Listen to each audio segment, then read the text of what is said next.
to this hearing, From Farm to Kitchen Table, How Consolidation Spikes Food Prices. I'm Congresswoman Pramila Jayapal. I have the honor of representing this district, and we're so delighted. Thank you.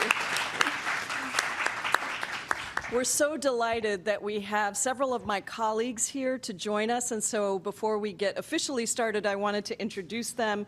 Congresswoman Kim Schreier, also from our great state of Washington, who serves on the Energy and Commerce Committee, and prior to that did serve on the Agriculture Committee as well. Congresswoman Val Hoyle from Oregon, who has been a great champion of labor and sits on the House Transportation Committee and Natural Resources Committee, and Congresswoman Emily Randall, also from our state, who serves on the Oversight Committee, Natural Resources Committee, and chair of the Better Pay and Benefits Task Force on the Congressional Progressive Caucus. We're really pleased that we are kicking off the first official field hearing of the Monopoly Busters Caucus, which I formed in Congress along with colleagues Pat Ryan, Chris DeLuzio, and Angie Craig. Very grateful that Governor Ferguson is with us today. And you're going to hear from him shortly about his work and leadership in taking on consolidation monopolies, going back to the days when you were our Attorney General, and now, of course, in your position as governor. Also grateful to Seattle Mayor Katie Wilson for her support of this hearing. She's at the National Conference of Mayors, so she is not here, but we're delighted to be joined by Deputy Mayor Brian Surratt. And most of all, we're just very grateful to our witnesses, including some who have traveled from other states to be with us today. We really appreciate it, and I'll have a chance to introduce all of you formally when we get the hearing started. Just a few quick housekeeping items. I am running this the way we sort of run official hearings in Washington, D.C. So we'll have opening statements from our witnesses, and then 5 minutes of questions from our members of Congress after our introduction and welcomes. And we do have a timer. I'm not sure where it is. It says here. Oh, there it is. Okay. In the back, so that we can keep track of our time, and we'll do our best to alert you when time is up. We also are doing something different than we do in congressional hearings. We'll have an opportunity to take public testimony from anyone who would like to testify today and speak on this issue. You'll just have 1 to 2 minutes, so be aware of that, and we'll try to get in whatever we can. And the event is being live streamed by the Seattle Channel, and a recording will be available after the hearing concludes. With that, let me welcome Deputy Mayor Surratt for a brief welcome.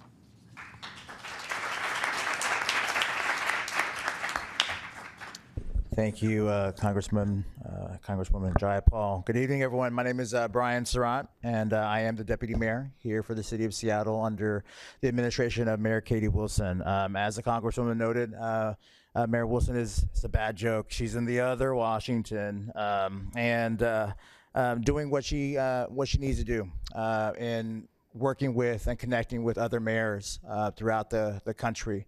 As collectively, as cities, we try to solve some really, really challenging issues. Working closely with our state leaders and our federal leaders, it's really important for Mayor Wilson to be there. So she regrets not being here and joining you tonight. We're proud to host this important field hearing for the Monopoly Busters Caucus and to welcome members of Congress, Governor Ferguson, and other distinguished witnesses and members of the public.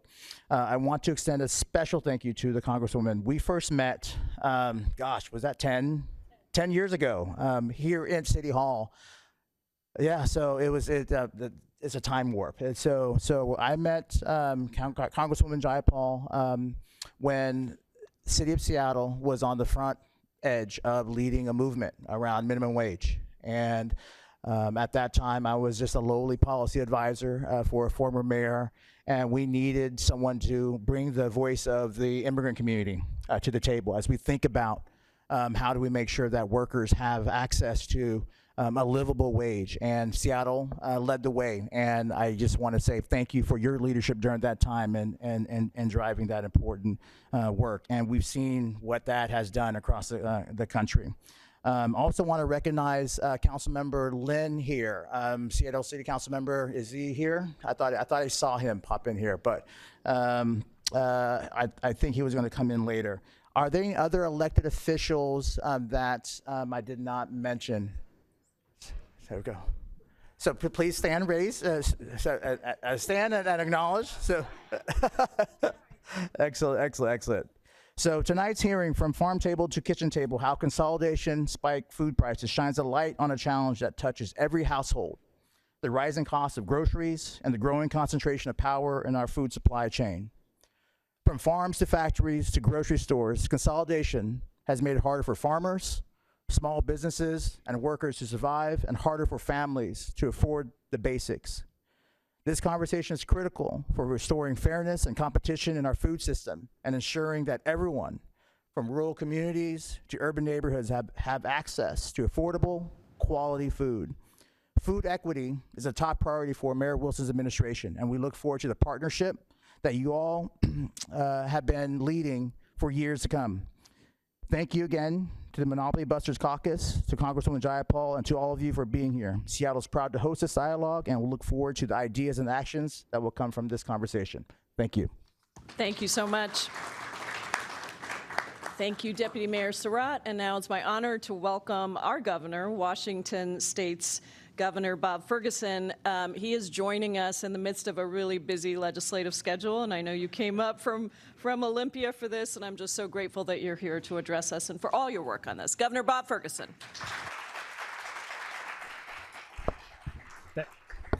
Thanks so much, Congresswoman, and thanks to the City of Seattle, Brian, to you and to the Mayor for hosting.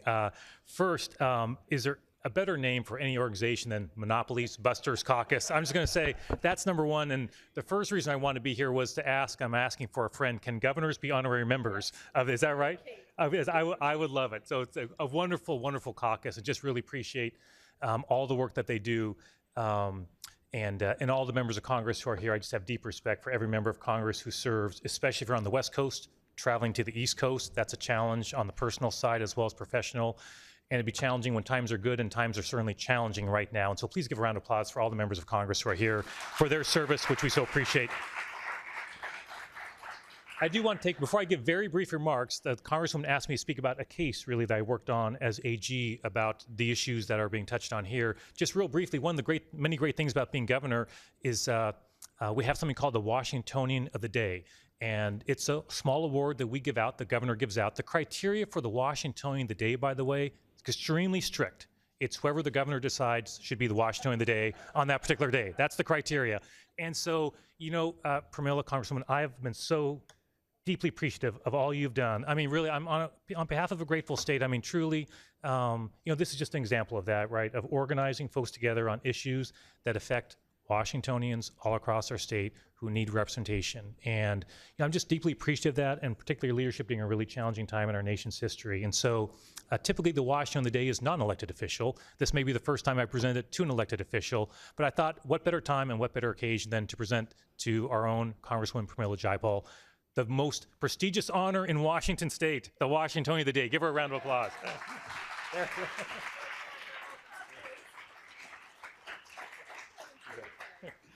So it was a surprise, as you could see. So I'm going to be brief. The Congresswoman asked me to say a few words, which was a pleasant thing to ask, to think back to my time as Attorney General, and some work we did around an antitrust case. And this case goes back to, as you recall, the proposed merger of Kroger and Albertsons, the grocery stores.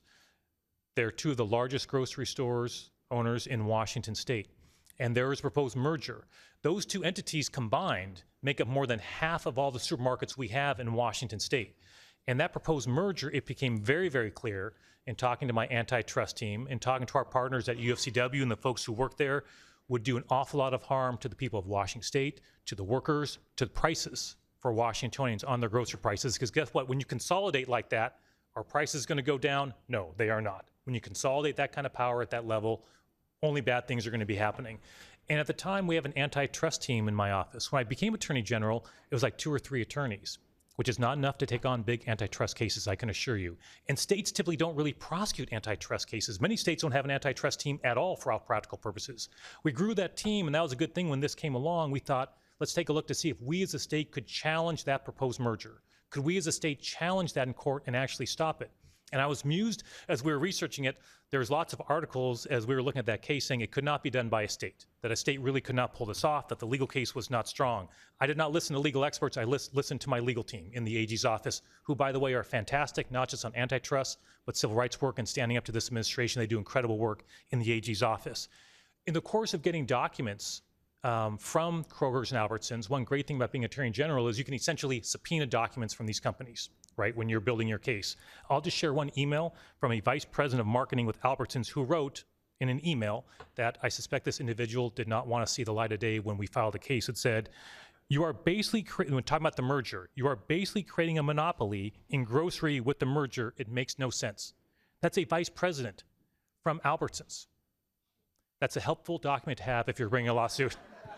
Saying that there's a monopoly and it makes no sense. That's helpful. Another Albertsons executive wrote, it's all about pricing and competition, and we all know with this merger, prices will not go down. They knew. They're writing this to each other, and so we think about this conversation we're having. Like, I just want to put a point on this. These are the emails that are going on between executives at these large corporations that they don't think you're ever going to see. They know exactly what's going on, they know exactly what's going to happen, and they go forward anyway. So the good news in this story is my team brought this case. We were the first state to challenge them, and we brought a case right here in Washington State, and we won. We stopped the merger, right? So our partners at UFCW were huge partners for us on this. And just the last thing I will say is that it's an example, and I appreciate the chance to say a few words about it, but it's an example. We all have different roles to play. Different elected officials have different powers. Different elected officials, AGs have certain powers, governors, state legislators have powers. The representative has bills before the session this year that get at grocery stores and prices that are really important that we need to pass this session. We all have a role in this, and that's why I so appreciate all of you being here, being in this conversation with the really wonderful speakers we have and our congressional leaders. So it's just an honor to be here with all of you. I so appreciate the work that all of you are doing. I hope you have a really wonderful evening. Thanks so much, everybody. Appreciate it. Thank you so much, Governor, for just all of the work that you've been doing and for the partnership as we continue this forward. All right, we're going to get started with the official hearing now, and so I want to recognize myself for 5 minutes for an opening statement. This hearing, as you heard, is the first of a series of field hearings that are hosted by the Monopoly Busters Caucus, a congressional caucus that consists of 34 members of Congress right now, including from some of the toughest, what we call swing districts in the country. We're dedicated to fighting corporate monopolies and making life more affordable in areas like healthcare, food, housing, and utilities. The caucus seeks to find legislative solutions that will restructure our economy so that consumers, workers, and small businesses can thrive, not just survive.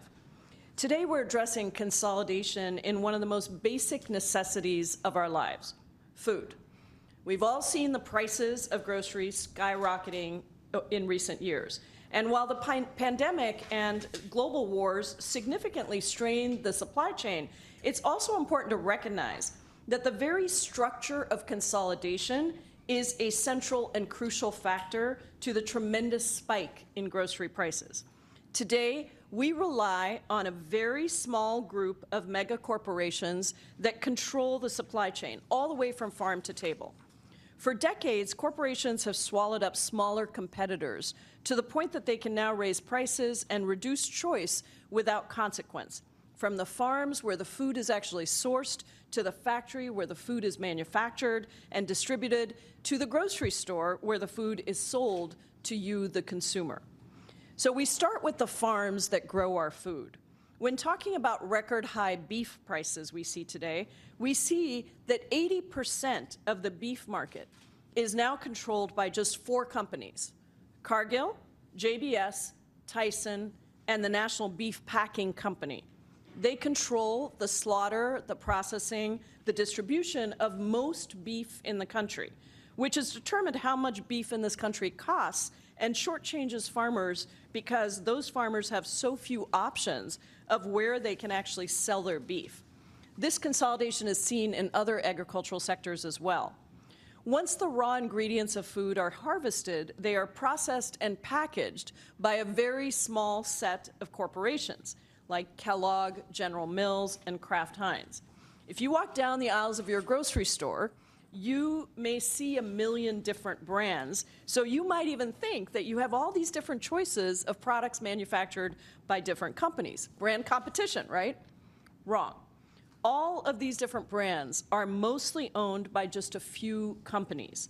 So when you think you're choosing between a box of cereal from Cheerios, Lucky Charms, and Cinnamon Toast Crunch, you're actually buying cereal from just one company, General Mills. These goods are then distributed by wholesalers that dictate most of what ends up at the grocery stores.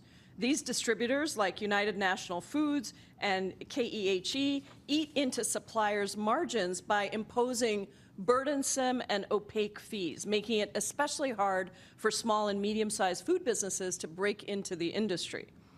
Finally, the food arrives at the grocery store. The traditional supermarket industry has shrunk as a handful of big-name grocers have acquired their smaller local and regional rivals. And you heard from the governor about this. Now, Walmart, Kroger, Aldi, and Albertsons all own a third of all the U.S. grocery store locations. This grocery store consolidation gives the stores the ability to raise their prices and worsen working conditions without nearly any consequences to their bottom line. And that consolidation also results in store closures and boxes out independent grocery stores. These big grocers get really big, steep discounts in the foods that they buy that make it impossible then for small independent grocers to survive. And this has resulted in food deserts across the country. And we have a nationwide map. I don't think you can see it here, but it's a map that was just released by the Institute for Local Self-Reliance, and it actually identifies where there are food deserts across the country. So it's time that we address the consolidation head-on, and this hearing is the first step towards understanding the root causes of why our economy has failed to deliver affordable food for Americans and thinking of solutions to lower these costs. So I'm really grateful to my colleagues for being here and to all of our witnesses for being here to shine a light on what's happening in the food system. Several are based here in Washington State, but I know that a couple of you have traveled from other states, so we especially appreciate your making the time to be with us and speak about your experiences of the consolidated food system. So with that, it's my pleasure now to introduce today's witnesses. Mike Calicrate is an independent cattle producer, business entrepreneur, and family farm advocate based in Colorado Springs, Colorado. After earning his bachelor's degree in animal science, he began his career in cattle farming and ranching in Kansas in 1978. After growing his business there, he began speaking out against the growing market power of the meatpacking companies. In 2000, he formed Ranch Foods Direct to sell high-quality, naturally raised beef directly to customers instead of through large meatpacking companies. He's also been a founding member of farm advocacy groups, including RCAF and the Organization for Competitive Markets. Cynthia Duran is an entrepreneur and a small business owner based in Washington State. In 2021, she founded Zinca Foods, a Salvadorian frozen food company inspired by her cultural roots. The company is both a manufacturer and a consumer packaged goods brand. Based in Arlington, Washington, Zinca Foods is the first Salvadoran frozen food brand in the United States and has received national recognition for its innovation and contribution. Born and raised in Los Angeles, Ms. Duran worked as a data analyst for Fortune 500 companies prior to starting her food business. Melissa Rose has worked in retail stores for a decade and is currently an employee of Kroger's Fred Meyer's grocery store in Shoreline, Washington. She is also a line member and steward for the United Food and Commercial Workers, UFCW union. She previously worked in the Fred Meyer store located in the Lake City neighborhood of Seattle, Washington, until Kroger closed the store in October of 2025. Emily Chase is the co-owner of Chase's Market, a third-generation family-owned independent grocery store in Oregon. that focuses on providing healthy and organic produce for the community. Ms. Chase also serves on the board of directors of the Independent Natural Food Retailers Association, which represents and provides resources for independent natural retailers across the country. She earned her BA in Business Marketing and Music from the College of Idaho. Jonathan Cantor is the former Assistant Attorney General of the Antitrust Division of the Department of Justice from 2021 to 2024, a role that we worked very closely together on or in, and he was just a champion on this issue on so many levels. Prior to leading the Antitrust Division, Mr. Cantor was a partner in the Washington, D.C. offices of 2 national law firms and was the founder of a boutique antitrust law firm dedicated to promoting antitrust enforcement. Mr. Cantor began his career as an attorney for the Federal Trade Commission's Bureau of Competition. He earned his JD from Washington University in St. Louis and his BA from State University of New York at Albany. Thank you all for being here, and we ask that you summarize your testimony in 5 minutes. And to help you stay within that time, you've got the timer to keep track. Mr. Callicrate, please begin. Good evening, and thank you for inviting me to be here. I greatly appreciate the opportunity. My name is Mike Callicrate. I'm a cattle and meat producer with operations in Kansas and Colorado. I'm here today because I have directly experienced the deterioration and near collapse of our agricultural system due to decades of abusive market practices, lax antitrust law enforcement, and growing monopoly control. In 1972, a local banker loaned me the money to buy my first cows. And in 1978, I built a commercial feed yard. The calf, feeder, and finished cattle markets were competitive and open to all producers. There were as many as 20 regional meat packers from 6 states willing to buy my cattle. Farms were diversified, employing family members, raising crops and livestock. But a decade later, the biggest meat packer, IBP, now owned by Tyson, came into the area and built the world's largest beef plant. It soon became clear that they were engaging in predatory pricing and leveraging their size to control supply. In a few short years, smaller independent regional plants closed, and IBP continued what the Wall Street Journal referred to as the death march, wiping out smaller plants across the country. As the plants went out of business, feed yards like mine struggled to sell our livestock to fewer and fewer buyers. Marketing windows narrowed, and take it or leave it, low bids became the norm. Feed yards were fearful to speak out, seeking relief from the misery of selling in a controlled market. They scrambled, like in a game of musical chairs, to align with IBP and the other big meat packers through what's known as alternative marketing agreements, or AMAs. AMAs gave the biggest feeders preferential treatment for providing the captive supplies used to depress the cash market. The big feed yards got bigger while the smaller, low-cost, and more efficient feeders went out of business. After speaking out against the consolidation, in 1996, I joined a federal lawsuit against IBP claiming anti-competitive practices under the Packers and Stockyards Act, a law designed specifically to protect the producers of livestock. By 1998, I was down to 1 buyer. Other big meat packers would occasionally drop by to offer what was referred to as a bid not to buy, a lowball price so low they knew I would reject it. The practice was used to condition desperate cattle sellers to eventually accept a lower price from their designated buyer. It was clear the highly profitable big meat packers were cooperating, delegating territories, and pushing prices lower for cattle producers while handing huge margins to the big grocery stores who charged higher prices unrelated to the price of cattle. I had 14,000 cattle in my feed yard when I was informed by my only buyer, National Beef, that they were done buying from me. I asked then Secretary of Agriculture Dan Glickman why he was not enforcing the Packers and Stockyards Act. He responded, and I quote, "In this modern day of globalization, we need big companies that can do business globally." I had no choice but to close my feed yard, and in 2000, I decided to scale back and sell meat directly to the consumer rather than live cattle to the meat packers. Meat packers continue to operate above the law. Overall, beef demand is at record highs, and the big four meat packers control 80% of the market and sell beef to an equally concentrated grocery store and food service sector. Today, the producer's share of the consumer dollar is down by almost 40% from when I bought my first cows. Over half our cattle producers are out of business.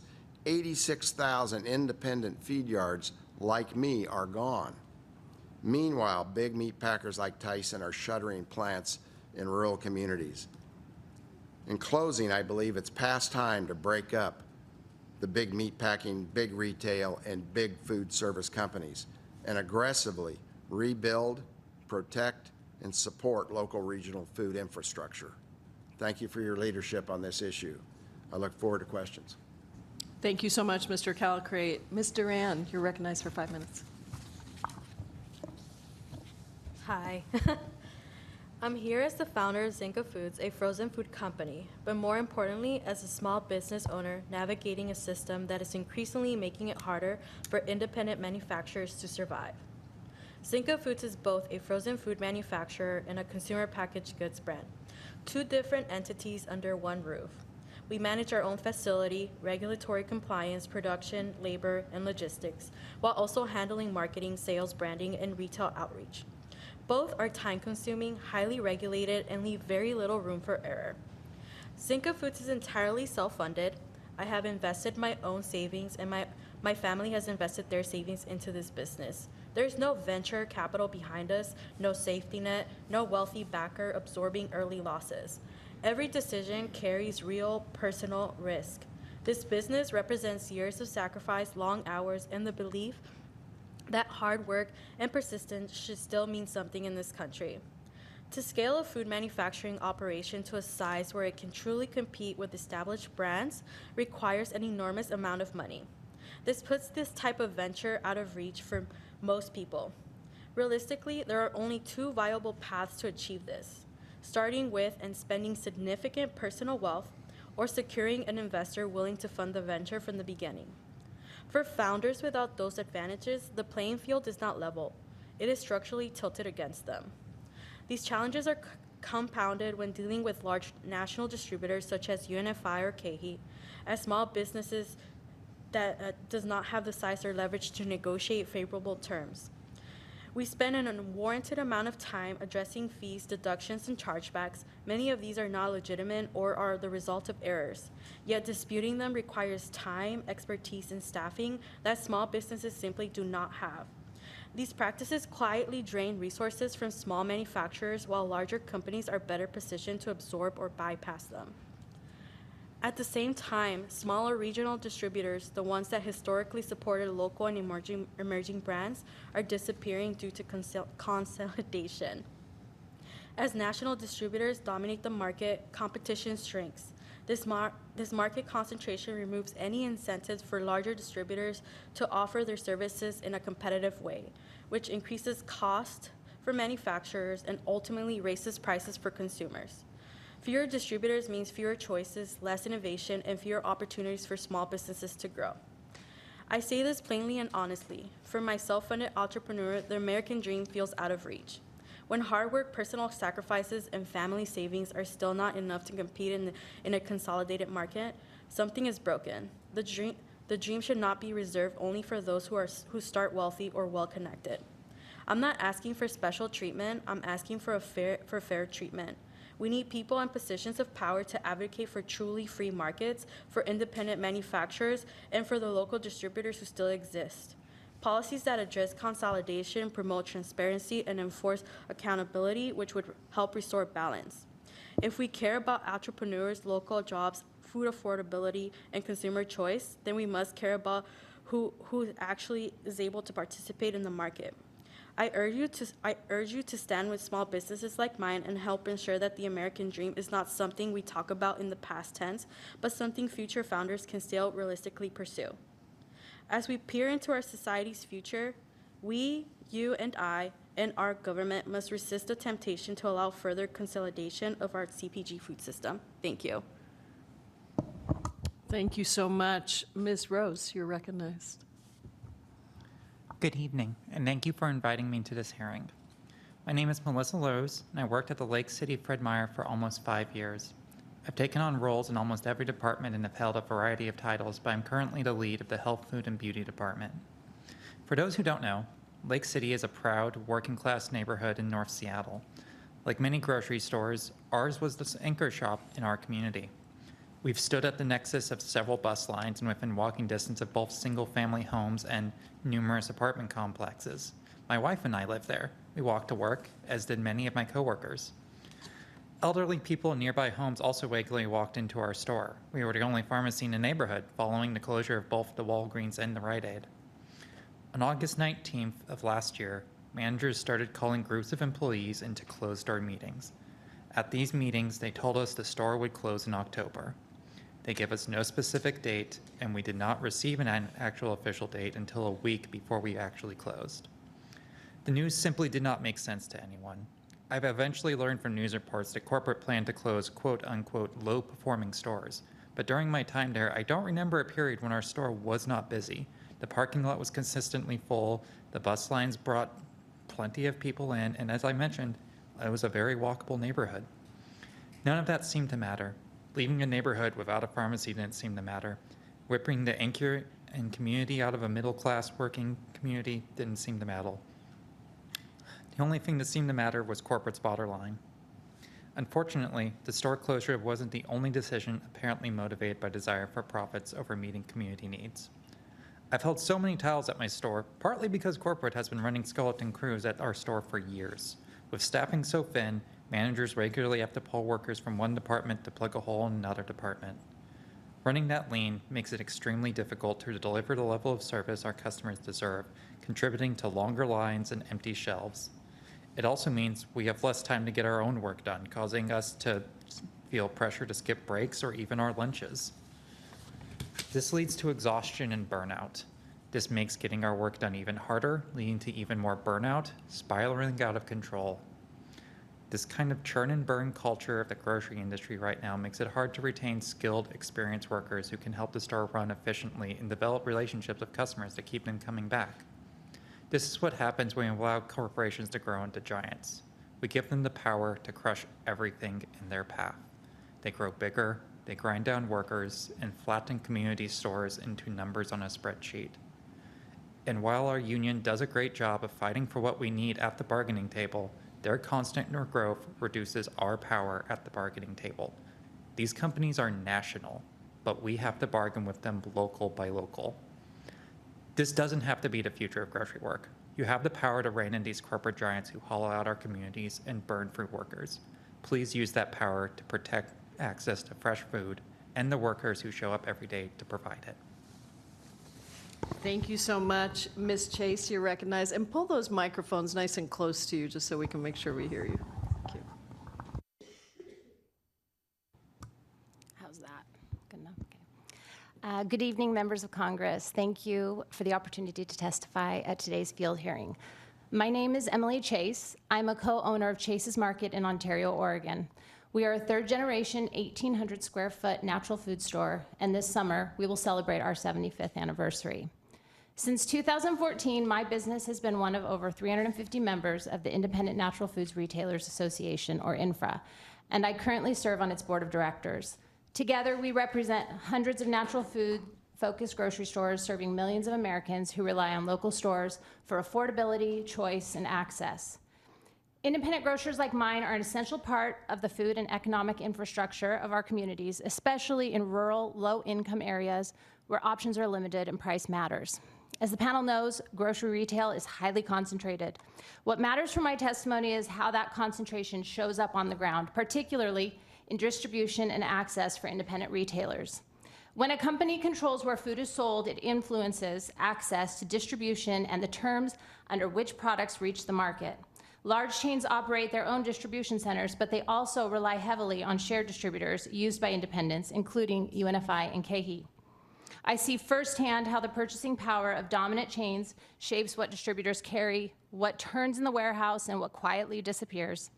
As grocery retail has become more consolidated, independent grocery stores, including natural food retailers, have declined in numbers. This coincides with the increased buyer concentration and greater influence by the largest grocery chains, including Kroger and Albertsons, within shared distribution systems. As consolidation increases, bargaining power shifts toward the largest buyers, making it harder for independent stores to access distribution on competitive terms. When independent stores lose access or pay more for the same goods, survival becomes harder. When independents are squeezed, food becomes more expensive, choices disappear, and access shrinks. In grocery retail, we are beholden to what is called points of distribution. In practice, this means that if a product does not work for the biggest chains, my customers may never see it at all, even when demand exists in our community. This limits product differentiation, restricts consumer choice, and slows innovation from small brands that need distribution to grow. Affordability is affected in the same way. Independent grocers buy from the same suppliers as the largest chains, but under very different conditions. Even with Infra's collective supply agreements, independent grocers routinely pay 5 to 15% more at wholesale for the same products. This is why Infra exists. Participation is not about increasing profits, it's about survival and increasing our volume. It allows independent retailers to pool limited leverage and remain viable in a system that increasingly favors scale. In 2024, Infra members collectively saved about $150 million, roughly 27% compared to standard catalog pricing using cost-plus benchmarks. In 2025, those savings exceeded $160 million at similar rates. When independent grocers do receive discounts, we pass those savings directly to our customers. Our margins have not grown as a result. What these agreements do is allow us to compete. A clear example from my own store is Siete Foods. Long before the company was acquired by PepsiCo, we actively advocated with Siete. A store of our size would typically not receive a generous volume discount, but we advocated for ourselves through loyalty to their line and wanted to compete with the Albertsons down the street. Siete granted us an ongoing discount, which we passed directly to our customers.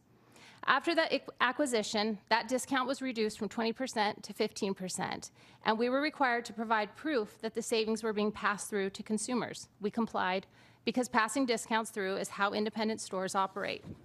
What's notable is that even when we receive discounts closer to what larger retailers receive and pass them through, our everyday shelf price often ends up lower, while still meeting the margins we need to operate sustainably. That's not because we have more leverage, it's because independent grocers price for access and affordability. We also both carried a locally produced hummus. Our margin was about 25%, while the nearby large retailer priced it well over 40%. My priority was affordability, not maximizing margin on my small indie supplier. The same is true for my local egg supplier. They do not have the scale or distribution relationships to sell into large chains. Independent grocers like mine are their route to market. When consolidation limits our ability to remain open, those producers lose access entirely. Accessibility remains a serious concern. Independent grocers without cooperative supply agreements, particularly in rural areas, experience store closure rates roughly 6 to 7% higher than average. Most of that attrition occurs in rural America, where access to healthy food is needed most. This is not just about independent stores, it's about opportunity. Independent grocers are primary pathway for local and emerging food producers. When access to distribution is fair, consumers see lower everyday prices, communities retain local food access, and small producers gain a foothold in the market. That is not a threat to competition, it is competition working. Independent grocers are not the problem in this system, we are part of the opportunity. Thank you for this opportunity. Thank you so much. Mr. Cantor, you're recognized. Thank you, Caucus Chair Jayapal and distinguished members of Congress. Thank you for having me and for this extraordinarily important hearing on this topic that has resonance for so many people throughout the country and here in Washington State. These are not abstract concerns. We just heard chilling accounts from real people living with the real consequences of corporate concentration. It paints an alarming but unmistakable picture. A systemic failure brought on by decades of neglect, a refusal to enforce the laws that were written by Congress more than a century ago. Why? Because Washington made a choice to let the laws turn to rust. We were told that mergers and concentrated power would produce efficiencies that would eventually trickle down to consumers, workers, and farmers. The trickle never came, though. Barely a drop. And yet, the multinational corporations that control our food system are thriving. So what do we do now? Well, we have a choice now. And the solution doesn't have to be complicated, because most of the tools that we need have been on the books for over 100 years. The Sherman Act to break up monopolies and prevent collusion, the Clayton Act to block mergers and prevent further concentration, the Packers and Stockyards Act to protect farmers from unfair and abusive conduct, the Robinson-Patman Act to make pricing fair. All of these are hiding in plain sight. And for more than 50 years, they worked really, really well.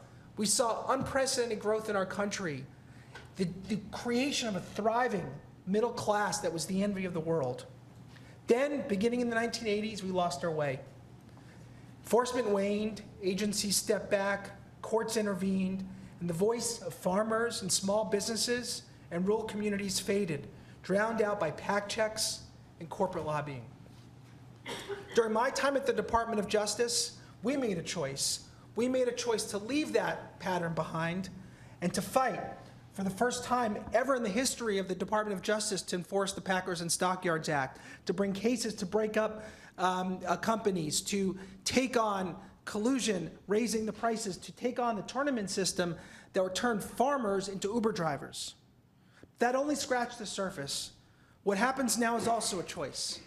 At a moment when the federal government seems to have unlimited resources to deploy ICE agents in cities like Minneapolis and Portland, very far from the southern border, just imagine what that money can do if it was used to enforce the Packers and Stockyards Act, to protect access of farmers to natural resources like power and water, to stop rigging at cattle auctions, to block mega mergers, to support fair pricing for local grocers, and to end food deserts. That too is a choice. And that is an enforcement agenda that would not only help people, but it would unite the country in the process. Now, there are simple things in addition that Congress can do, in addition to the laws on the books, and remarkably, none of them would cost a dime to taxpayers. Make it clear that the Packers and Stockyards Act means what it actually says on the page, not with what some activist judges have done to narrow it down. Protect the right to farmers to repair their own damn tractors. Give the Department of Justice independent authority to initiate Packers and Stockyards Act cases without the bureaucratic referral process from USDA. And demand enforcement of the laws already on the books, and protect access of family farmers and rural communities to affordable power and water, particularly at a time when data centers are consuming natural resources and proliferating at an alarming rate. These are not radical ideas, they're not expensive, and as I said, they come at virtually no cost, if at absolutely no cost to taxpayers. So let's learn from our past mistakes, because when it comes to farm to table, these are the table stakes. Let's make a good choice and let's make it count. Thank you.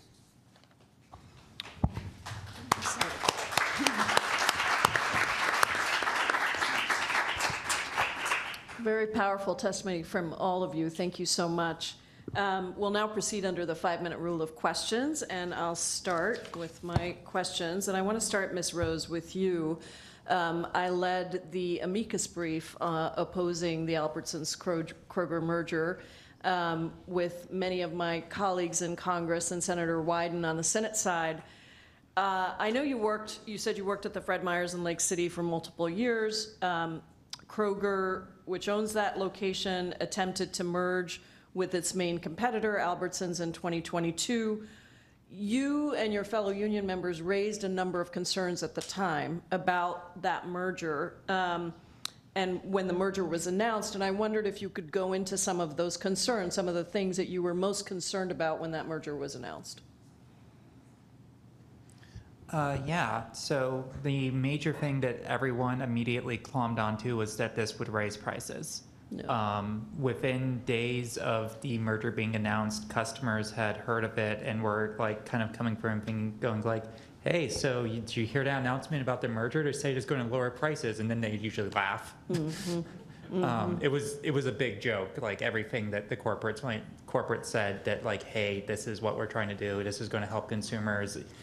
Both employees and consumers were just thought it was a completely ridiculous idea. Mr. Cantor, leading up to that announcement, there had been over 3 decades of large grocery stores, large grocery chains buying up both smaller regional rivals as well as other national rivals, like the 2015 merger between Safeway and Albertsons. Do those past mergers validate that concern about price, but also some of the concerns around store closures and other things that were raised by Ms. Rose, and also in some of the consequences that we've seen? Most definitely. We saw for a 20, 30-year period, communities that had access to 6, 7, or 8 grocery stores go down to 1 or 2. At the same time, we saw our independent grocery stores and small businesses being squeezed. It's interesting because Kroger, Fred Meyer used to be 2 separate companies, Kroger and Fred Meyer. We didn't need to be this way. And each time, there were promises that prices would go down, which they didn't. And then there were promises that if they divested certain grocery stores, competition would be restored. And that was the prevailing paradigm for how the agencies reviewed mergers. And they were wrong. Those divestitures didn't work, and they didn't preserve competition. Now we need to get more vigilant. We need to stop those mergers.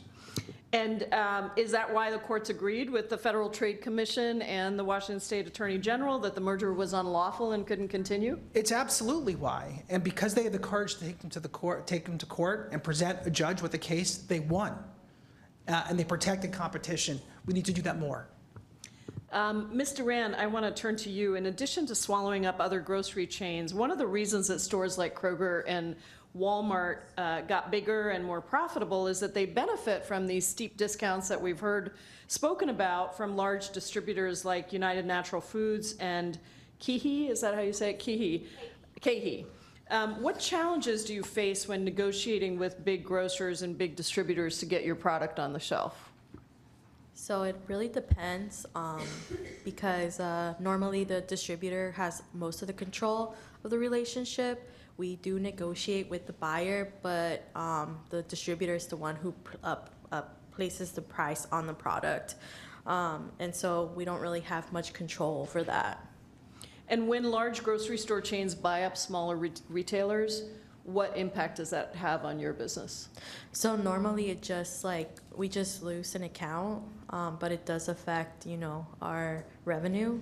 But also it comes with a lot of different stuff, like if there's certain things that grocery store was doing, for example, if there's like a slotting fee or something like that, we have to kind of deal with that. So there's all these other things that come with it when those sort of mergers happen.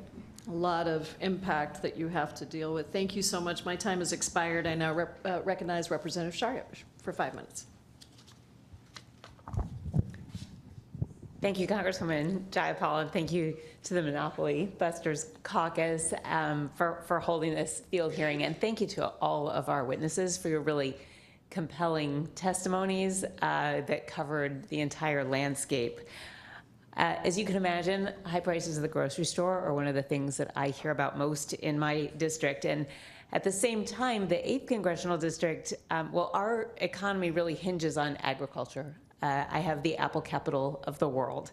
And so I am hearing from producers, growers, orchardists, ranchers, dairymen of all types, that they are not seeing the profits when grocery store prices are rising, that they are getting pennies on the dollar. And so I wanted to highlight a lot of what we just heard just now. So price gouging is happening at multiple levels, from the brand consolidation that Ms. Jayapal talked about, to grocery store consolidations. Like, we know that 3 beverage companies control 90% of the soda market. The pediatrician is not encouraging consumption of soda. But what you should know is that in recent years, they are purposely manufacturing less, so hiring fewer people, charging more, and making even more profit. And similarly, Kraft Heinz controls 65% of the cheese market. Also, manufacturing less, charging more, padding their profits, reducing competition. 3 companies control 80% of the chocolate market. That's okay if it's dark chocolate. And the same deal with skyrocketing profits. You have noticed that in the grocery store, I'm sure. And then, of course, we just heard that 4 meat packing companies control more than 80% of the beef market. And Mr. Calgary, you really described that well, and I wanted to dive in just a little bit here. The average retail price of choice beef in December 2024, when we're looking across all final beef products, was double what the ranchers were actually paid. But if you look back, and you talked about history a little bit, producers in 1970, prior to all of this consolidation, were paid about 2/3 of the retail price. And then since 2024, things have only gotten worse, and some producers are only getting 1/3 of that retail value. So basically, as I said, consumers are paying more. Ranchers, who are spending significantly more on labor and inputs, are barely getting by. And growers in my district actually were so worried about this merger, because then there would be no competition. They turn into price takers and not price makers. And this would only exacerbate that, that lack of fairness. I already told you that orchardists just get pennies on the dollar. They are just pawns in this system, and it is no wonder then that we are losing family farms at an alarming rate. Mr. Calcrate, thank you. Can you tell us about how other producers are faring, and how many of them have successfully done what you've done with just going independent, and also maybe whether you can even find local butchers? I don't know of very many. In fact, I know of 2 that have done what I've done. Greg Gunthorpe in Indiana has sold into the wholesale market, but hasn't gone all the way to the retail level, which is where the real dollars are. You've got, it's between the packer and the retailer is where the real money is. And the retail, because of the power of a Walmart, Kroger, Albertsons, Safeway, they have the power now to push down on the packer. So it used to be the packer, exerted power in both directions, down to the producer and up to the retailer. And since COVID, really, the retailer has really dominated, and they've now pushed down on the packer. And so you've got to go to retail. Will Harris is another one that has got on-farm slaughter like I do, like Greg does, and they are now just starting to look at some opportunity in Atlanta to sell to the retail. But the problem is, it just takes too much capital, it takes too much skilled labor, and those cutters do not exist. Thank you. They just don't exist. I'm running out of time, but we de-skilled the industry. Thank you for making that point. Welcome. I'm running out of time. I just want to emphasize that I also fought really hard on behalf of the consumers and the apple growers in my district to block this merger. And I want to thank you, Mr. Cantor. I didn't get to my question for you, but I want to thank you for your successfully fighting this and blocking that merger. And rest assured, we will be taking on these mergers and the consolidation of the retail industry. Thank you. Yield back. Thank you so much, Representative Schreier. I now recognize Representative Hoyle for 5 minutes. Thank you so much, and thank you for having this hearing. I represent a rural and predominantly rural and coastal area with a lot of farmers, ranchers, commercial fishermen, and we're proud of the role that we play in feeding the world locally grown good food. But what we saw with Kroger a few years ago, like overnight, they decided not to purchase organic fruit and vegetables from our local farmers who had already planned for that. We have our farmers and ranchers one natural disaster away from going under. Right now, a farmer gets an average of 14 cents per dollar spent at the grocery store, and they don't have the leverage to negotiate. Mr. Calcrate, I think you spoke to that incredibly well. Beef is at a record high, but our ranchers are not getting that money. I want to focus on something else, and that is the end pricing. I know UFCW has been fantastic in working to stop dynamic pricing, where consumers will get different prices, where prices will change overnight. A lot of my constituents, and certainly at points in my life, come to pay for their groceries, and if it's 50 cents more, they have to figure out what necessary thing they need to put back. So, Ms. Rose, could you talk about maybe some of the things that you're seeing, and certainly that UFCW is doing, to highlight how dangerous this is, and also how this technology could be used to against workers and workers organizing?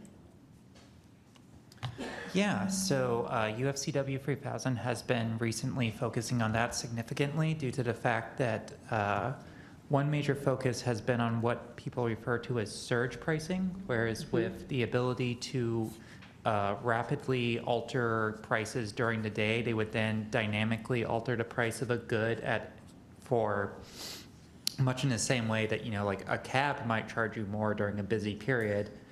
Your bread price will literally go up to maybe $1, $2, $3 more during the busiest part of the day, versus it'll be, a more affordable price when most people aren't able to get there.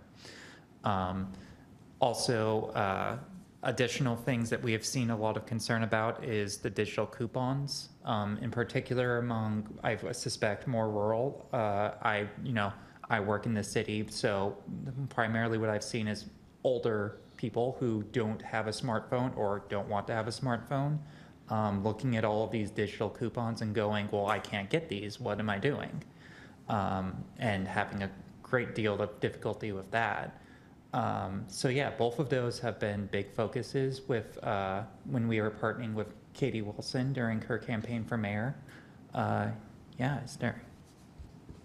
And then, Ms. Chase, first of all, thank you. And I've been to your store. Oh, lovely. And I love it because I try and shop in independent stores, because you get better choice, you get better options, and we know that money is not going to stockholders somewhere, it is staying in our community. What is the most important thing that we need to know as members of Congress that we can do to help ensure that stores like yours can actually compete? I think it comes down to leverage and how much leverage the big grocers have. They're incentivized totally different than your indie stores are. And I think, independents, we really have an important place, because we help discipline those prices just by existing. And speaking a bit to what Ms. Rose said, with the technology aspect of it, we don't have the type of funds to rapidly change, our pricing. That's going to be like your electronic shelf tags that'll do that. It'll be like instantaneous. And so we really need help keeping a finger on the leverage aspect of it and their ability to buy at such great prices. So, yeah. Great. Thank you so much, and thank you all for being here. Thank you so much. And now I recognize Ms. Randall. Thank you so much, Representative Jayapal, and to my colleagues on the Monopoly Busters Caucus for being here for this critical hearing today. So this map that shows this food desert is squarely in my district. I represent the Olympic Peninsula, Clallam, Jefferson, Grace Harbor County. Do we all stand up and wave? Are they motion activated? You can't see it now, but it's half of the peninsula.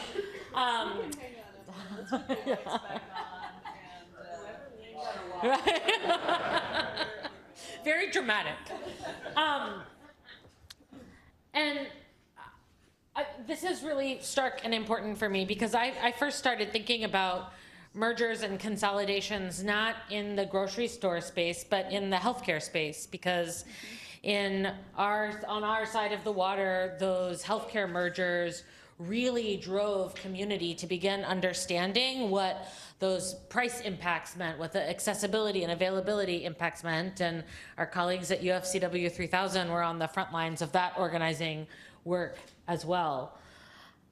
Over the last decade, hospital consolidation has reduced competition, increased healthcare costs, suppressed wages, while placing enormous pressure on healthcare workers, just like we have heard on grocery store workers. When large hospital systems, like large grocery systems, buy smaller hospitals and decrease staffing ratios, eliminate service lines, or raise prices to boost profits, patients face higher costs, less care, and worse health outcomes. It's the same playbook in industry after industry after industry. Like Kroger, Albertsons, Fred Meyer, Safeway, when the big three PBMs, CVS, Caremark, Cigna, and United Health Corp, account for nearly 80% of US prescription drug claims, they wield outsized power, leaving patients unable to afford life-saving medications. Thoughts that are in so many people's minds when they're in the grocery store too. Are you able to afford your produce and your prescription from week to week or month to month? And when private equity firms control hospitals, nursing homes, emergency room staffing, like when they invest in grocery stores, they use that power to cut care, raise prices, and sacrifice the impact on individuals, whether those are consumers or patients, to line their own pockets. It's simple that these big mega corporations are in the business of enriching themselves. And we are told over and over that consolidation will lead to efficiencies, but instead, market power is being concentrated in fewer and fewer hands. That's why I fought hospital and health system consolidation here in Washington State, and why I'm excited to be a part of the Monopoly Busters Caucus to work on grocery store consolidation and healthcare consolidation in the other Washington. Mr. Cantor, in healthcare, consolidation is often justified as increasing efficiency, yet prices rise and quality suffers. How are you seeing the same dynamic play out in the food supply chain, and how does consolidation across multiple stages increase the harm to consumers and workers? It's the cascading effect. So what we saw in healthcare and what we see in healthcare is the tyranny of the middleman. More money is being captured by the entities in the middle. Less money is being shared with the people who deliver the care, who invent the solutions, and in the pockets of the patients. We're seeing the same thing happen. More money is being made. It's just not being shared with the people who produce the food, who sell the food, who package the food as independents. And we're seeing higher prices for consumers. The money's being lost. It's being extracted in the middle. Thank you so much. Ms. Chase, similar to some of the issues you faced as an independent grocer going head to head with corporate giants, independent hospitals, like, I don't know that we have any left, struggle to compete against large systems with massive purchasing power. You shared some fascinating information about how small retailers like yours are uniquely suited to working with some small producers. But as a small grocer, how do dominant corporations' pricing power and control over suppliers make it harder for you to compete? So the pricing aspect of it, that has to do more with just the leverage and their buying power. So they can go and they can talk to the brand specifically and negotiate their own deals that they want. And then they can also go through our distributors and purchase the same products at a much lower price, I assume, than what we can. And then as far as like, also with the suppliers, there's so much information. With the suppliers, they control what products are in those distribution centers when we have shared distributors. So, you know, they control with their numbers, it's the points of distribution. And even the frequency alone that they receive orders versus like a small independent makes a big difference because they'll get more orders per week than even what we can, so, yeah. Thank you so much, Madam Chair. I yield back. Thank you. We now have time for some public testimony. One of the things we want to do with this public hearing is make sure we're hearing from people about what you're seeing in at your grocery store with the small businesses around. And so we're going to start at the microphone over here. I see we already have somebody who's ready to go. And we ask that you keep your remarks to about 2 minutes so we can hear from as many people as possible. Sir, please. Hi, I'm Brian Gilderoy. I'm a grocery worker. I've been a grocery worker for 1 second. Is that mic on? Testing, hello? There you go. There we go. Okay, let me start over. Hi, my name is Brian Gilderoy. I am a grocery worker. I've been a grocery worker for 25 years. I've been a produce clerk at Fred Meyer since 2008, and for the last 15 years, I was working at Fred Meyer on Kent East Hill, this store that closed. I love my customers. They're hard working class people, and I loved helping them find the ingredients for their meals and telling them the occasional bad dad joke. All that came to a halt in August when we were all ushered to a private meeting in groups and informed that our store would be closing, despite the fact that we were continued to be busy. We were up in sales, but apparently not enough. After the shock wore off, we were all kind of upset and worried that we might, it might not work out for us on getting transferred to other stores. Luckily, our union did help us, but there was quite a few people who got transferred to stores that was actually, because a lot of us took buses, could not take the bus there to the store that they got transferred to, so they chose to quit instead of continuing on. This is all in favor of Wall Street and not Southeast 240th Street, our local neighborhoods. This is all in favor of the shareholder rather than the customer. This is all in favor of short-term profits versus long-term goals and long-term serving the community. And quite frankly, it needs to stop. This kind of economics only has one outcome, and that is foreclosure on everything and selling it out to the highest bidder, like all of our other favorite brands and stores that have already closed thanks to private equity and other big profits and consolidations. Thank you for your time. Thank you. Thank you so much.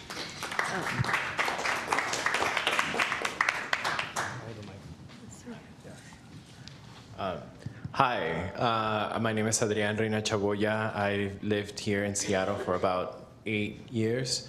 I used to be your constituent, but now I'm in Adam Smith's district. But I'm really grateful that you all are doing this. This is pioneering, this is very smart, and we need more leadership like this. One thing I want to encourage is to look more closely at the role of big tech companies in the rise of food prices. And they're insistent in surveilling every single move that we do as consumers. Recent reports show that platforms like Instacart have used algorithmic pricing and data dominance to influence food prices and entrench market power. So really want to encourage members of Congress and regulators to do everything that you can to stop digital price fixing and this exclusionary conduct. Thank you. Thank you. Thank you so much. Yes. My name is Beth Lowry. I live here in Seattle. And I just wanted to comment or maybe open the floor up to something that Mr. Cantor talked about, is the consolidation in the equipment that is used on farms. I think it's now down to, like, is it John Deere and Caterpillar are the two main providers of equipment.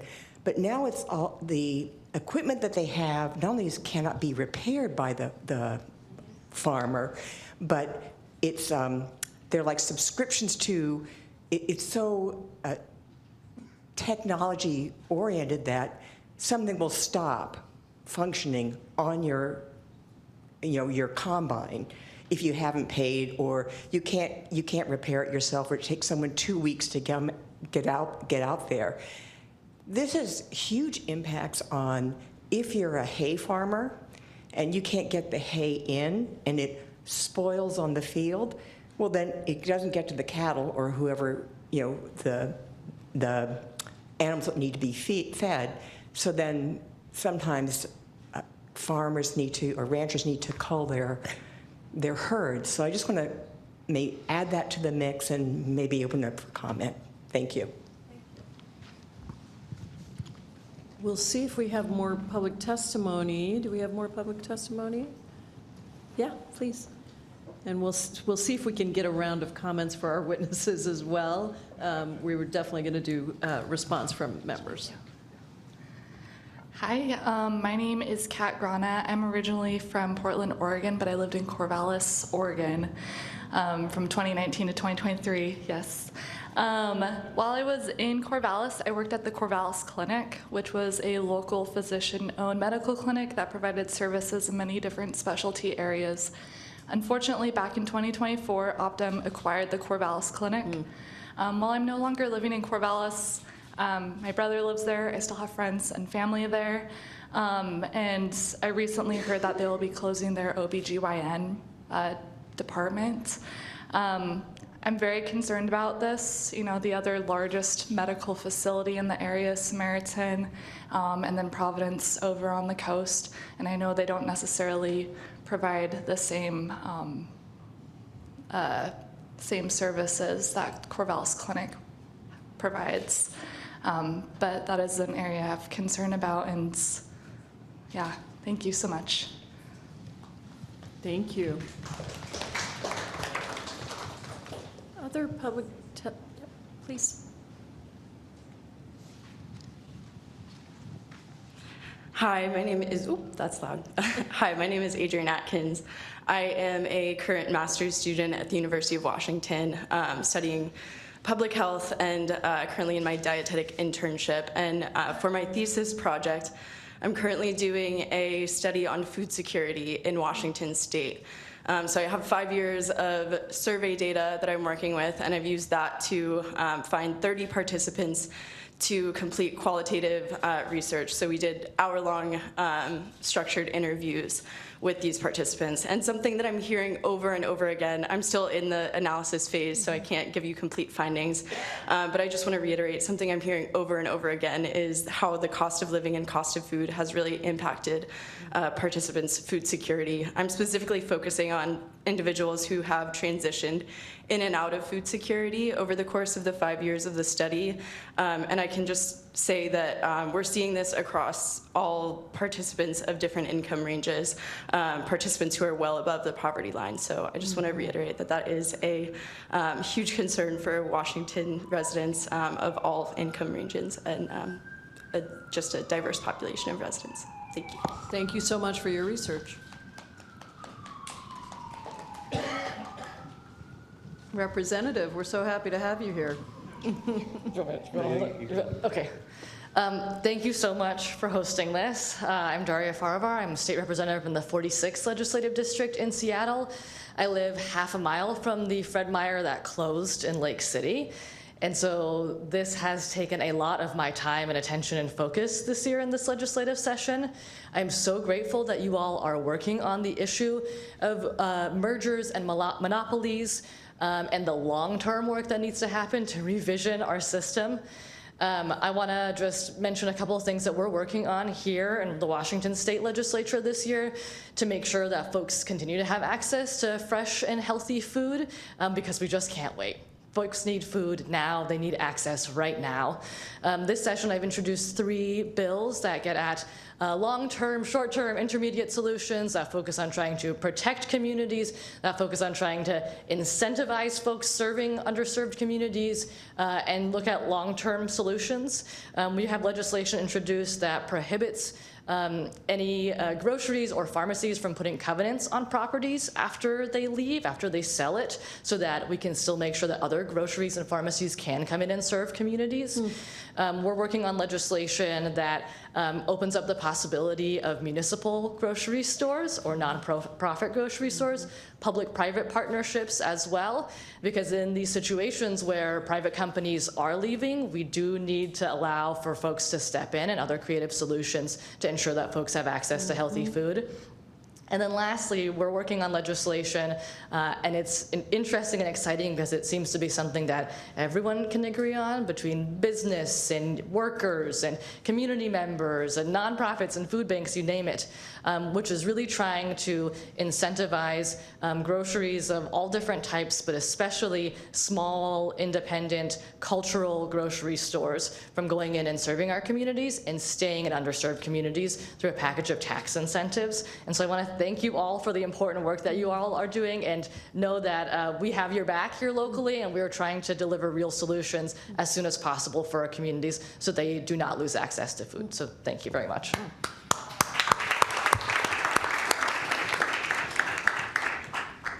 Please. Hi, my name is Aiden. I'm a farmer in Carnation, about 40 minutes east of here. In a prior life, I was also an academic and a policy analyst specialized in local and regional food systems policy, and I still teach classes at the University of Washington. In fact, Adrian, good to see you. I want to just highlight a couple of things. One, it's been touched on, but is worker safety. This administration has rolled back regulations on, for instance, worker safety, line speeds in processing plants in chicken and meat slaughter facilities. That is, while it might seem tangential, it is directly related to the consolidation of this industry, and I want to re-highlight that. Another thing I'd like to kind of emphasize is in academia, we don't tend to get, we kind of joke that things aren't real until an economist discovers it. So those of us in policy and social sciences, my colleagues in rural sociology, we have 80 years of research that points to how locally owned, locally facing businesses produce greater civic engagement, greater economic viability, greater economic equality, and that is deeply tied into if those businesses cannot survive, and mine is a struggling small farm business, then communities as a whole suffer as well.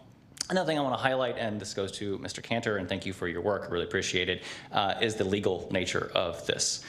These are solvable problems, and most of it is legal interpretation of laws that are already on the books, as well as the political will. I'm looking at you, representatives. Thank you for being here, but I'm looking at you. The political will to push through judges that will interpret laws not based on the consumer welfare standard that has been the standard of interpretation since Bork. I will not say anything else about him, pushed that through many decades ago. That is, by the way, the basis for the interpretation that promises lower prices, but we don't actually get those lower prices with consolidation. This is a legal interpretation matter, and what I'm looking for from my representatives is, what are you going to do to throw every energy at the courts, because we need a sea change in courts in order to help push many of these through. So I just want to re-highlight those things. Thank you.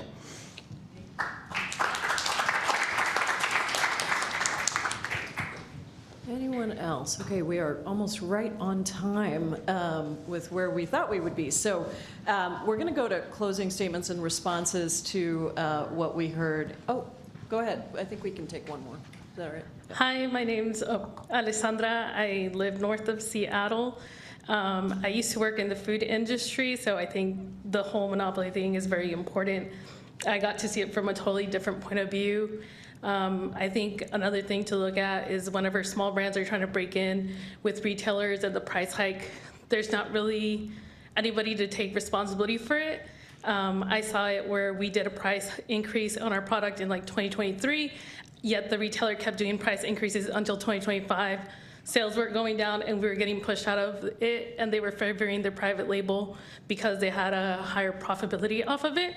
So I think it's important to not only break these out, but also find a place where they take responsibility for what they're doing. And also similar to the Instacart thing, what they do on their apps, also similar price dynamics and all that. And I also wanted to say thank you for this. Wonderful. We love being able to be out in the field and taking public testimony. It's really such a wonderful thing. We're going to go to closing statements and all back cleanup. So we'll start with Ms. Schreier. Well, I again want to emphasize how grateful I am for this hearing, for all of your engagement, and for all of our witnesses. I think we've all learned even more deeply about how consolidation is driving up prices. It's supporting the big guy, throwing the little guy under the bus, whether the little guy is a rancher or a farmer or a worker or an entrepreneur trying to get the pupusas into the markets. And I was fascinated to also hear that an independent grocer that has to pay more wholesale is able to keep prices lower. And I think that just really underlines just how much profit these gigantic grocery stores are making. And we have all had enough of it. I want to thank you, Mr. Cantor, for your work. I want to note that it was done during an administration where we had a fully staffed FTC, where we had you, where we had an administration that felt similarly to how the people in this room are feeling. Now we have an uphill battle. The 2 Democratic members of the FTC have been fired. Supreme Court was okay with that. So we are losing the tools that we need. And that is why we will all be fighting to make these things law. Thank you. Thank you, Representative Hoyle. Thank you. I want to thank everyone for being here and also to the witnesses. You know, we are in a very different time, but what I can tell you is I have talked about, for instance, the Stop Price Gouging at Grocery Stores Act, which UFCW is a proud supporter of, and I have talked about it in the areas where Trump won by 36%. In those districts, to the place where Kamala won by 24%, and to a person. They support this. Monopoly busting is not a partisan issue, right?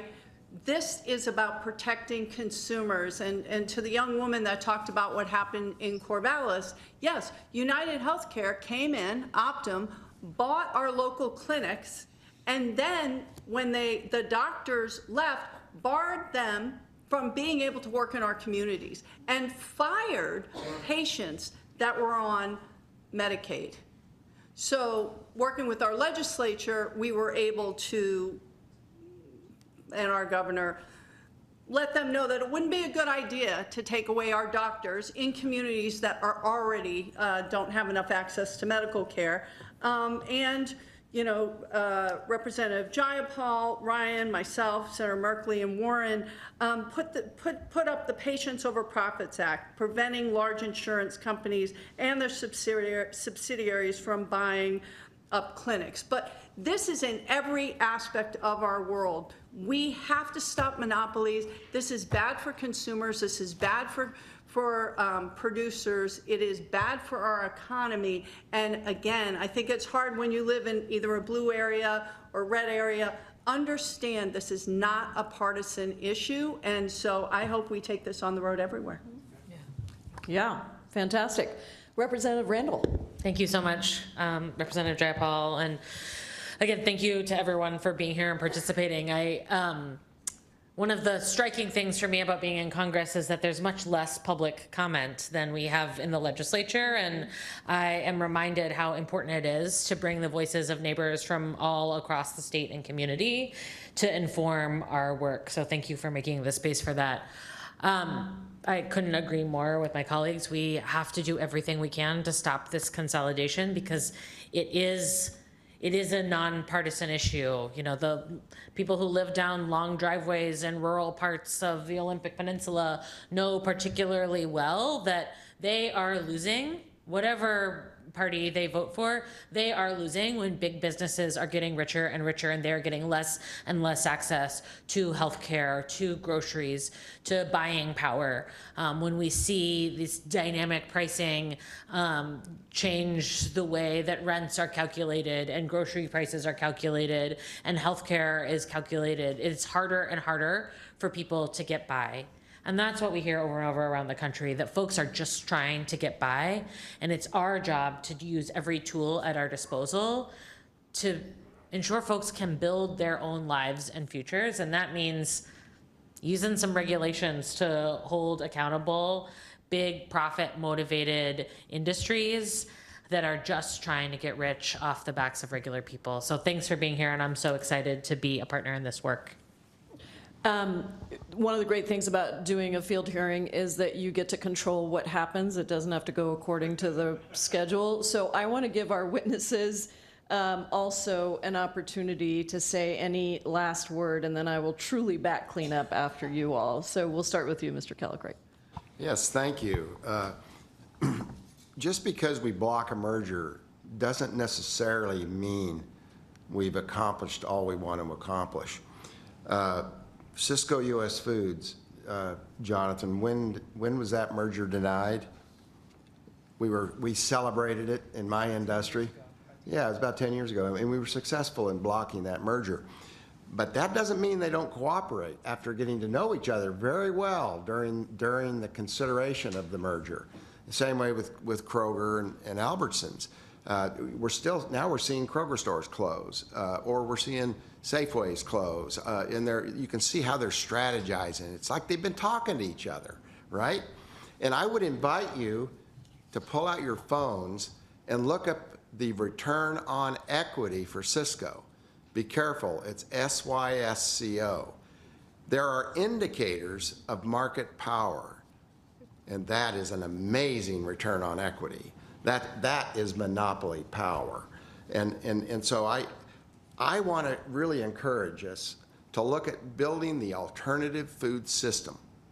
We need to, the representative talked about maybe perhaps some locally owned, whatever, supported stores. But I like this idea of a maker-owned market, where the baker and the butcher and the brewer and the coffee roaster, they all actually own the real estate together. They're not paying rent to a landlord. And after 20 or 30 years, they've got equity. They own it. In year 8 of a 10-year lease, they're not letting the paint go. They're not letting the thing fall apart. They've got a long-term vision. And I just love the idea of the synergy that comes when you co-locate with a lot of other people that care about it like you do. Thank you. Thank you so much. Please. I was not really prepared for a closing statement. And you don't have to. It's just really if you have anything you wanted to add, don't feel obliged. Okay, well, I'll say this. So I work with farmers in Arlington, Washington, where I have my manufacturing facility. And so I work with a lot of independent farmers there, and I, use those products to make, their stuff to make my product, right? And so it's a lot of work. And so one of the things that I would say is, make sure to support small brands. A lot of us are in, retailers, and sometimes we're in bigger retailers too, and it costs us money to be on the shelves. And also working with the big distributors, it costs us money too, but for us, it's very important to have the velocity on shelf, to stay on those shelves, and for the products to stay there. Because the consumer is very important to us, right? In order for us to sustain the ecosystem that we're in. And so I do work with some ranchers, which I will start doing that because I will have a new product that contains meat in it. And then I work with also the retailer and then the distributor who's in the middleman. And I also work with the grocery store clerks and, folks. So I work with every single touch point. So for me to be here is very important because I get to share the story and talk about how small brands like myself that are consumer packaged goods brands, and I'm also a manufacturer. I just want to make sure that all of you understand those are two different points, because manufacturers produce and make products, a consumer packaged goods product is the stuff you see on shelves. And those are two different things, and they cost a lot of money. So make sure to just support small brands, and you'll see them on shelves. And that's it for me. Thank you so much, Mr. Rand. Ms. Rose. I would like to follow up on what Mr. Calacrete said, though, in that that they will find a way to make their profits even when we do things like block these mergers. Like,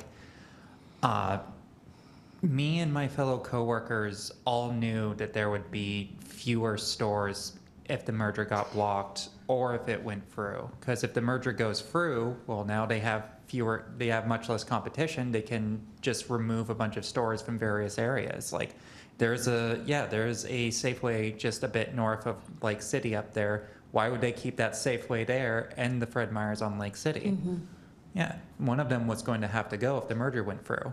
If the merger doesn't go through, they still need to get their profits up, so they're going to consolidate to fewer locations, because that means that they're paying less in maintenance, that they're paying less in jobs, they're paying less in rent, they're paying less in everything.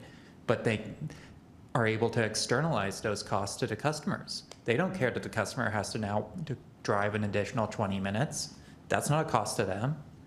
So yeah, we have to focus on the fact that, like, we can get wins, but we do have to keep up the momentum. We need to prevent them from, like, we can block one merger, but then they're going to find the next way to make their profits and their next way to screw over workers and consumers. So yeah, I think that we need to continue forward with a very strong alliance of our labor union, of our labor movement, and legislative unions. So, thank you so much. Ms. Chase.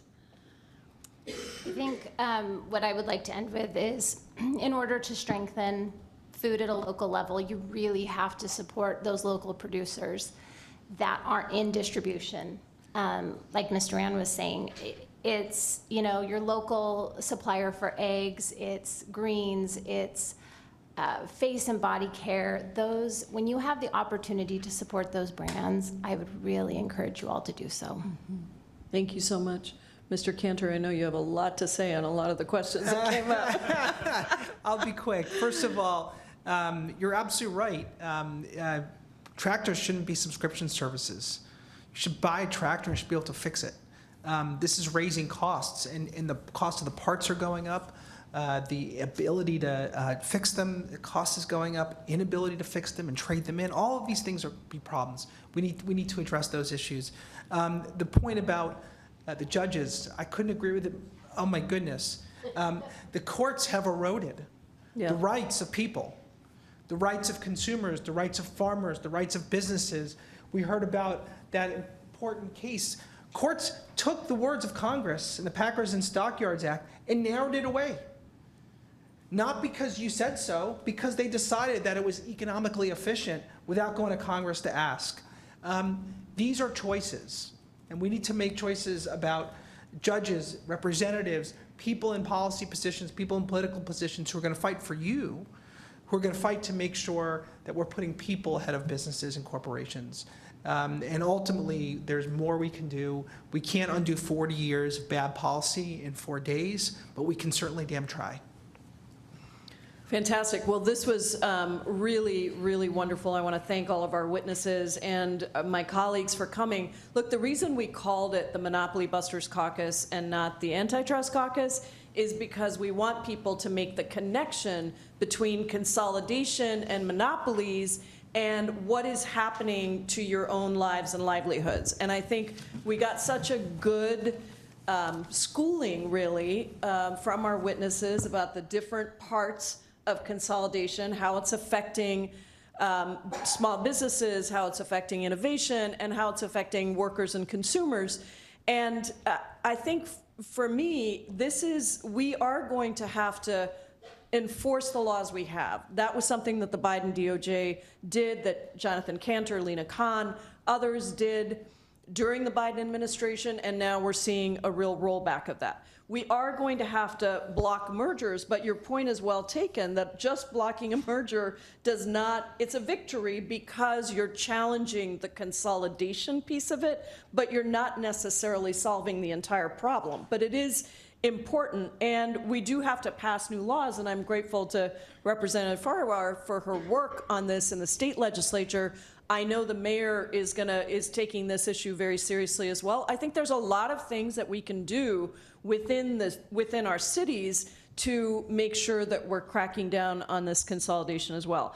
Somebody raised the role of big tech, and this is something that we've really been looking a lot at, and we hope that we have some legislation that perhaps we can roll out around this, because I do think that surveillance pricing, AI, all of the different ways in which technology is being used to facilitate the consolidation and the profits of big corporations and hurt workers is really important. Mr. Cantor and I were at UW Law School today, and I said to the room of, I don't know, what was it, about 150 people or something, students, that they're the next set of judges, right? We have to rethink how antitrust has been enforced, and I think we have a lot of work to do there. And then I'll just say that on healthcare, because that was raised several times, and obviously Representative Randall talked about it as well, we're doing other field hearings that will be specifically on healthcare. And you're right, Representative Randall, that the pattern is the same. And that's part of what Monopoly Busters is trying to take on. So I really appreciate you all for being here and for helping us to sort through this, and also for making the connections between these giant corporations that are essentially owning everything that we do and leaving us with fewer and fewer choices, worse jobs, more disrepair in our communities, and fewer small businesses. We love our small businesses. I appreciate the UFCW workers who also talk about how much they love their jobs, because I know for me, my grocery store is really important, and I know all the people that work there. So it's really such a chain of important factors that have been raised tonight, and I thank you all for being here and for helping us to conduct a very successful first field hearing of the Monopoly Busters Caucus.